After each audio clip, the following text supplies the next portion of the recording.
اس کو بیچیں گے، بزنس کر رہے ہیں، اس کو بیچ کر پھر دوسرا خریدیں گے، تو بیچنے کی نیت سے جو آپ نے زمین اور پلاٹ خریدے ہیں تو اس پر زکوٰۃ ہے یا نہیں ہے؟ تو کتنی ہے؟ آپ کپڑے کا کاروبار کرتے ہیں، اس پہ زکوٰۃ ہے یا نہیں؟ جس دکان میں بیٹھتے ہیں اس پہ زکوٰۃ ہے یا نہیں؟ دکان پہ جو مال رکھا ہے اس پہ زکوٰۃ ہے یا نہیں؟ یہ تمام چیزیں اسلام نے بتا دی ہیں، اس لیے کہتے ہیں کہ اسلام ایک مکمل مذہب ہے جو کسی دوسرے دھرم کے اندر آپ کو نہیں ملے گا۔ اتنا لکھا غریبوں کو دو، کتنا دو؟ کچھ نہیں، کروڑوں والا 1 روپیہ دے کے بھی نکل جا، ہو گیا۔ لیکن اسلام میں اگر 1 لاکھ روپیہ تمہارے پاس ہے تو 2500 دینا پڑے گا، 2500۔ اگر 2400 دو گے اور 100 روک لیا تب بھی آپ گناہگار ہیں، یاد رکھیے گا۔ 1 لاکھ ہے، 2500 آپ پر زکوٰۃ بن رہی ہے، اگر آپ نے 2499 روپے دے دیے اور 1 روپیہ روک لیا تو آپ گناہگار ہیں۔ اسلامی حکومت ہوگی تو آپ سے جنگ کی جائے گی، آپ سے قتال کیا جائے گا، آپ سے لڑا جائے گا۔ اگر آپ 1 روپیہ دینے سے منع کریں گے تو آپ کے خلاف جہاد کیا جائے گا۔ میرے بھائیوں سوچو، یہ اسلامی رولز ہیں۔ یہ بڑے بیٹھے بڑے بڑے چودھری اور سرمایہ دار، بڑی بڑی بلڈنگوں کے مالک، آج جن کے پاس کروڑوں کی ملکیتیں ہیں، حساب لو تم زکوٰۃ دیتے ہو یا نہیں دیتے ہو اپنے مال کی پوری پوری۔ اسلامی حکومت ہوتی تو زبردستی لے لیا جاتا، نہیں ہے۔ وہ کہے گا بے آج تو مولویوں کو سب سے زیادہ سننا پڑتی ہے، آ گئے صبح صبح میرے پاس لینے، بیٹھو 10 بجے اٹھیں گے، صاحب سو رہے ہیں۔ اللہ کا شکر ادا کرو کہ ان مولویوں نے تمہارے لیے بہت آسانی پیدا کر دی، ورنہ ذمہ داری تمہاری تھی مدرسوں میں پیسہ پہنچانے کی۔ یہ تمہارے گھر آ کر تمہیں عذاب الہی سے بچا رہے ہیں، تمہارے گھر آ کر، اور تم ان مولویوں کے بارے میں کہتے ہو کہ جاؤ صبح آنا، جاؤ 10 بجے آنا، ابھی ہم سو رہے ہیں۔ یہ زمین کہیں پھٹ نہ جائے، اور اے امیر آدمی، اے چودھری، کہیں تو اس زمین کے اندر دھس نہ جائے۔ مولویوں کی 2 سال کرونا رہا، کبھی آپ نے سوچا علماء کا کیا ہوا بیچاروں کا؟ جو مدرسے بند ہوئے ان کا بارے میں سوچا کبھی آپ؟ ایک مولانا صاحب مسجد میں دعا کر رہے ہیں، وہ ویڈیو بڑا وائرل ہو رہا ہے۔ 26 سال تک انہوں نے کسی مسجد میں امامت کی، 26 سال کے بعد ان کی تنخواہ کتنی ہوئی؟ 12,000۔ اب وہ مسجد میں جمعہ پڑھانے کے بعد، جمعہ ختم کرنے سے پہلے دعا کر رہے ہیں، اللہ 26 سال میں نے اس مسجد میں جمعہ پڑھایا ہے، اس مسجد میں نماز پڑھائی ہے، آج میری تنخواہ 12,000 ہے، جتنی میری تنخواہ ہے اتنی تنخواہ، اتنا ہی کاروبار، اتنی ہی دولت کا مالک مسجد کے سیکریٹری کو بنا دے، مدرسے کے سیکریٹری کو بنا دے، مسجد کے متولی کو بنا دے۔ سب چپ۔ اس نے کہا آمین بولو، آمین بولو، کوئی آمین ہی نہیں بول رہا۔ کہا کیوں، کیا ہوا؟ تمہیں یہ دعا بری لگ رہی ہے تو کم سے کم مولویوں کے بارے میں بھی تو سوچو۔ 12 سال سے اس کی تنخواہ 3,000 4,000 سے آیا، 12 سال 26 سال میں اس کی تنخواہ 12,000۔ یہ قوم کا حال ہے جو اپنے امام کی قدر نہ کر سکے، جو اپنے امام کی تنخواہ نہ بڑھا سکے، جو اپنے امام کو کھاتا اور پیتا ہوا نہ دے سکے، وہ اسلام کے لیے کیا قربانی دے گا؟ کون کرے گا ان کی دیکھ ریکھ؟ میں نے کہا نا، 4 لاکھ مدرسے، 50 لاکھ علماء،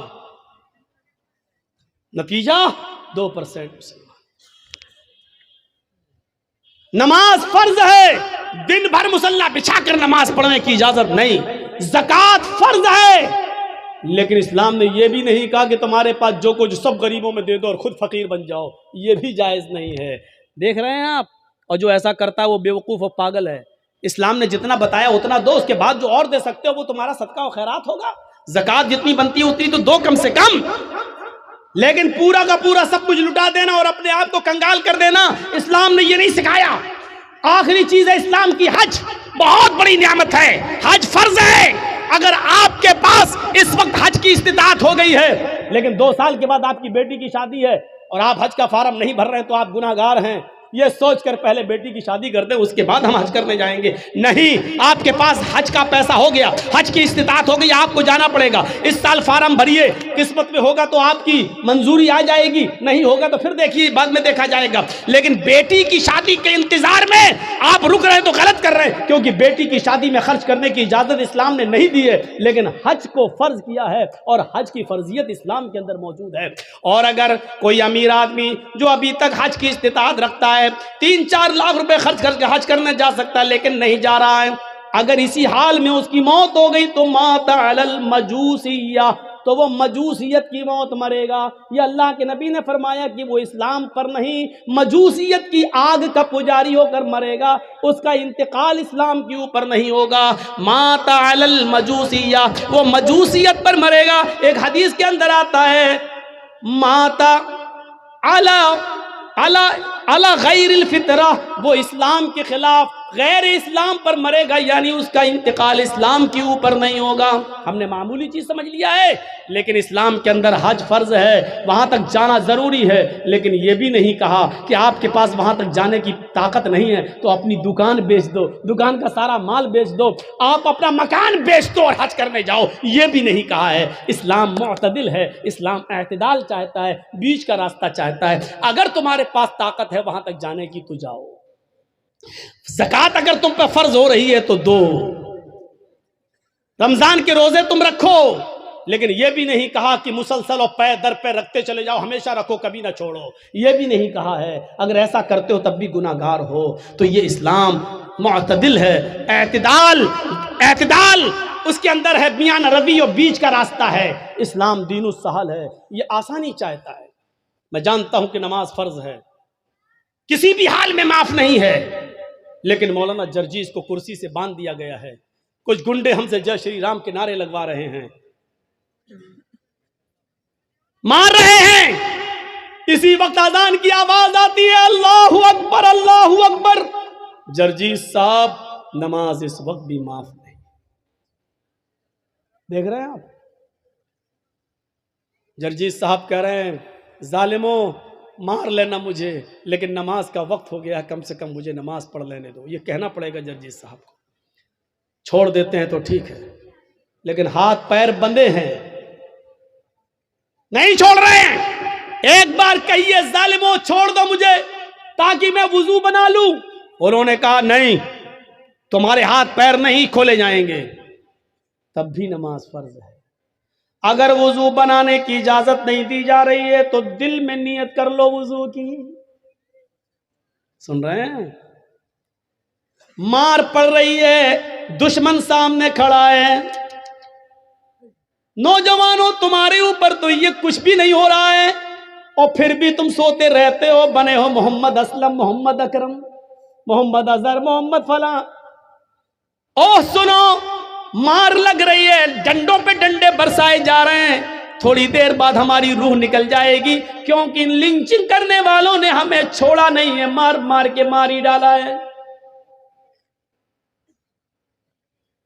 ان کو نشہ ہے کسی طاقت کا، ان کو نشہ ہے کسی کے پاور میں ہونے کا، ان کو معلوم ہے کہ ہم کچھ بھی کر لیں، ہماری کتنی ویڈیو بن جائے، ہمارے اوپر جس کا ہاتھ ہے وہ کچھ نہیں ہوگا، نہ پولیس ہماری FIR کرے گی، اور کرے گی بھی تو سرکار ہمارے مقدمے واپس لے لے گی۔